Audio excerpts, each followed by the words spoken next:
Ingon si Jesus mga igsoon, si Jesus nga may atong gisunod. Sa Juan Kapitulo 14, versikulo 15, nagingon siya dire. Kung nahigugma kamo kanako, tumana ninyo ang akong mga sugo.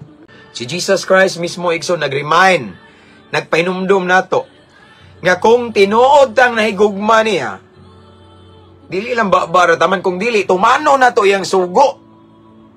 Amen? The best expression of our love to God or to Jesus is to obey Him. To obey His commandments, iyang sugo nga, paghigugmaay ka mo sa usa-usa, ayaw mo pagdinumtanay, no? Daghan kay mga sugo ang Ginoo igsoon. Pinaka the best expression of our love to Him. Pinaka ligon, pinaka grabe nga ebidensya, bugat nga ebidensya nga atong giigugma ang Ginoo kanang ato ang gisunod iyang sugo. Base sa akong naobserbaran, daghan kayong nahigugma sa Ginoo kuno. Kung imong panguton, yes, nahigugma ko sa Ginoo. I love Jesus with all my heart. I love God, brother. Ayaw na kong istoryahe kay nahigugma ko sa Ginoo. Mabitaw nagsigi kog simba. Do you think igsoon nga makapamatuod ta sa Ginoo nga nahigugma ta niya pinaagis tong pagsimba? Enough na ba nga basihan nga ning simba ta nahigugma ta sa Ginoo? Igo na ba igsoon nga ebidensya nga nahigugma ta sa Ginoo tungod lang kay ni simba ta? Ang awing katubag ana dili. Usa na ka ebidensya pod, usa lang pero dili tanan ning simba. Moingon ta nga nahigugma na sa Ginoo. Kay daghang tig simba nga ning simba na kay ting simba. Usahay kanang pagsimba ra ba no, nay uban diya nagtakuban lang. No? Ang uban bitaw moingon may pa magbatasan ning way simba-simba pastor. Brad may pa ning walay simba-simba kay maayo pagbatasan. Pero na ako'y nailahan, brad, nga nagsigig simba, pero ngilad kay batasan. Kung tinuod na nahigugma siya nagsimba, at the same time, makita na sa, mo reflect na sa itong kinaiyaw batasan, binuhatan. No? Kung tinuod ang nahigugma sa Ginoo igsoon, dili lang kay mo simba ta, tumano na to ang mga wali diha.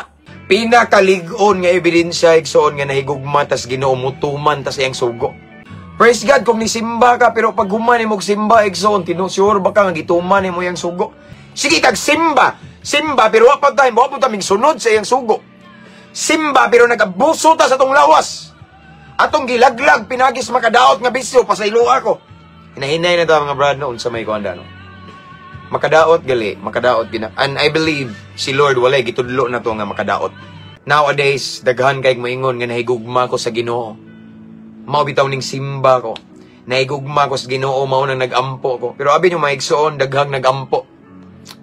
Daghang tigsimba, pero wa ming sunod sa Ginoo. Daghang nagampo, daghang tigsimba, pero ang tinod, relihiyoso lang na sila, dili Diyos nun. Ilan lang ang gibuhat, kay murag balaod bitaw sa simbahan nga, kinanglan ta magampo, kinanglan ta musimba. Pero ang the best, yun, evidence nga nahigugmata ni Lord, ang musultian na atong silingan, atong asawa, atong bana, atong mga higala, sila mismo ang nakibalo. Kung tinuod bagitang nagsubay, nagsunod sa kababuton sa Ginoo, kung tinuod bagitang ning likay sa pagbuhat og mga dautan, kung tinuod bagitang ning biya sa kangit-ngit og nagkinabuhi na sa kahayag, mao na ebidensya igsoon nga nahigugma ta sa Ginoo. No? Dili na sa pulong lamang, I love you Lord. Di ba? Ginoo nahigugma ko, no, ipakita sa buhat. Mas maayo pa di ka mo ingon igsoon nga nahigugma ko nimo Ginoo, pero ang imong binuhatan, imong ipakita ni Lord nga nahigugma ka kay ning sunod ka sa iyang sugo, ning sunod ka sa balaod. Kung mayon si Lord, anak ayaw nagbuhata, imong gibuhat nahigugma ka niya. Anak ayaw lagi pagkigrelasyon, anak kay dili na Kristohanon. Dili magkasinabot ang yawa ug ang ako. Anak ayaw lagi nagbuhata, naguban-uban na pud mo ma-fall na pud mo sa premarital sex.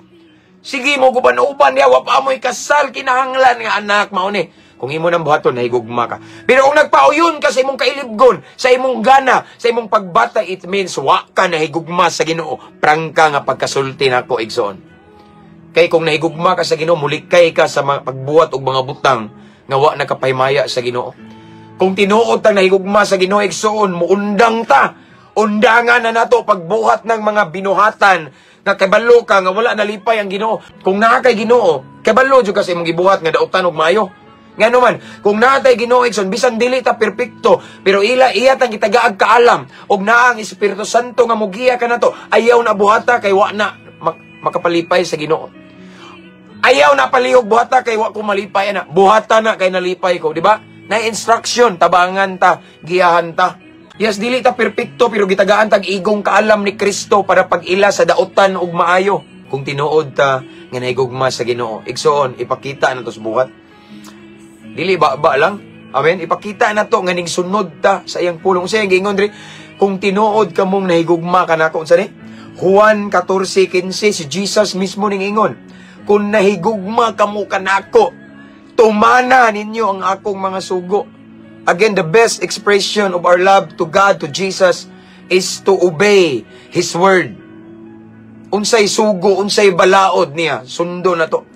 Unsay dili niya gusto, dili niya ganahan, dili na to buhaton, meaning ning obey ta na, meaning nahigugma tas Ginoo. Mo nagingon sa Ginoo igsoon, dili tanan nagtawag kanako Ginoo, Ginoo, makasulod sa gingarian sa langit. Kay daghan nagtawag og Ginoo, sigsangpit og Ginoo, pero tinuod na wa na nahigugma sa Ginoo kung basihan nato ang ilang binuhatan.